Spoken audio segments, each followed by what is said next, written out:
let's talk about the fuel section. Give you an idea of all the amazing things it can do and why I use it so much, day in and day out. First, we'll take a look at fuel preloads. This is where you can save stuff you eat regularly to enter it in Apple Health and T1 Training with just a couple taps. I already have a lot of stuff saved, and we'll get into saving a fuel preload in a moment. But first I want to mention a cool feature that will allow you to enter as many fuel preloads as you like.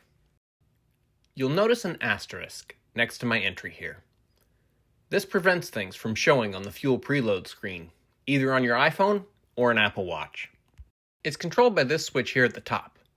If the switch is off, that item gets removed from the list in fuel preloads. This feature comes in handy for recording things on rides, as you can turn off anything you don't plan to bring. And if you have an Apple Watch, the Apple is simple enough to even record during a race with a simple tap.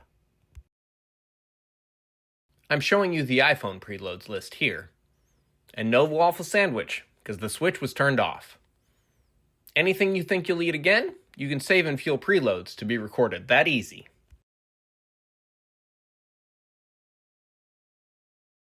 Next, we'll look at creating a new fuel preload.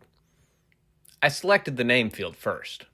You can start with whatever field you'd like, but without a name it can't be saved. I'm just recording an example for you to see how it works, so I'll enter in some numbers.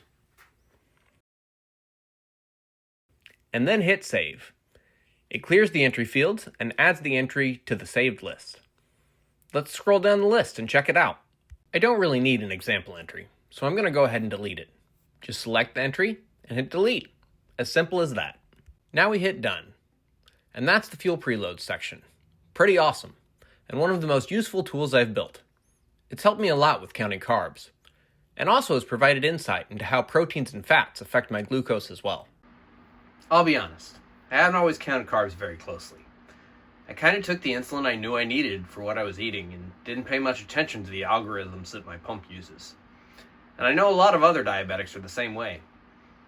In order to develop this app, it forced me to actually count carbs to ensure my app was accurate in the way it processed things. I was under pretty good control before I counted carbs, but after using this app consistently, my control got so much better. I was astonished. This is one of the features that will be included in my app for free for all diabetics. And it really does work.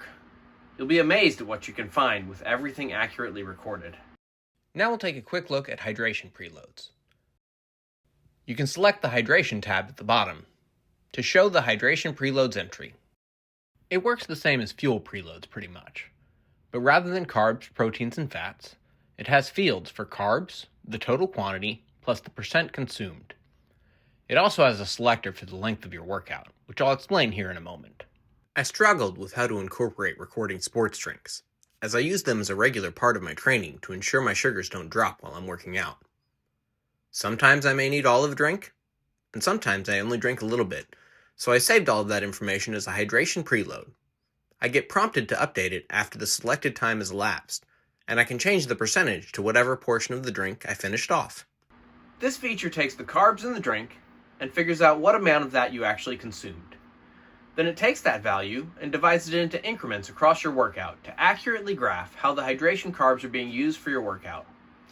It's one of the newest features I built in my app, and it was very enlightening to see exactly how many carbs I need during a workout. It also provided a lot of further insight into my glycogen stores, which I talk about more in the train section. Next up, we're going to look at the meal builder feature. One of the reasons I never counted carbs is because it's not easy when eating a large meal. There's a lot of pieces, and adding it all up can be a pain. Maybe I have some fruit, or some veggies, or maybe a big fat burger to top it all off. But I wasn't going through and adding that all up to put in my insulin pump. I was just doing my best estimate. The Meal Builder feature makes it easy. Just enter everything in piece by piece, and you can see how it adds up in the totals.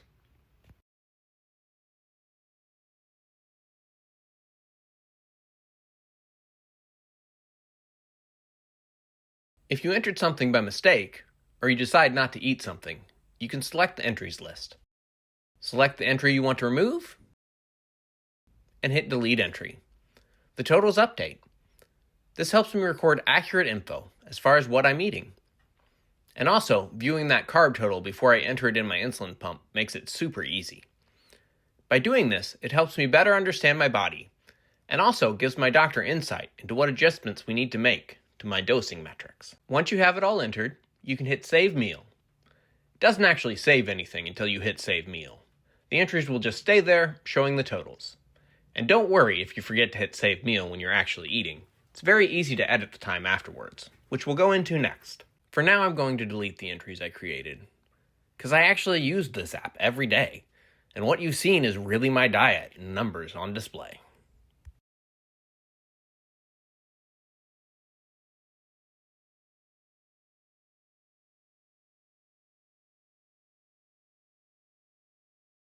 The last part of the fuel section is in the Add Data button. This takes you to a list of all the combined samples from previous entries. You can use this to add a one-time entry when you're eating something. It works the same as the other entry field, so we won't go into that, but you get the idea. Now, if you made a mistake, or need to correct something, you can select a previous combined sample, and then edit it however is needed. Let's say I accidentally saved something I didn't eat. If I just hit delete, it gets removed from the list. You can use this to make any other needed edits, such as time, amount, or duration. I haven't talked about duration yet. For fuel like race gels, glucose tablets, or sports drinks, they'll have a short duration. Or if you sometimes enjoy things like pizza or other heavy foods that stay in the system for a long time, you can select a long duration. But 90% of what you eat will likely be in the medium duration. And that sums up the fuel section.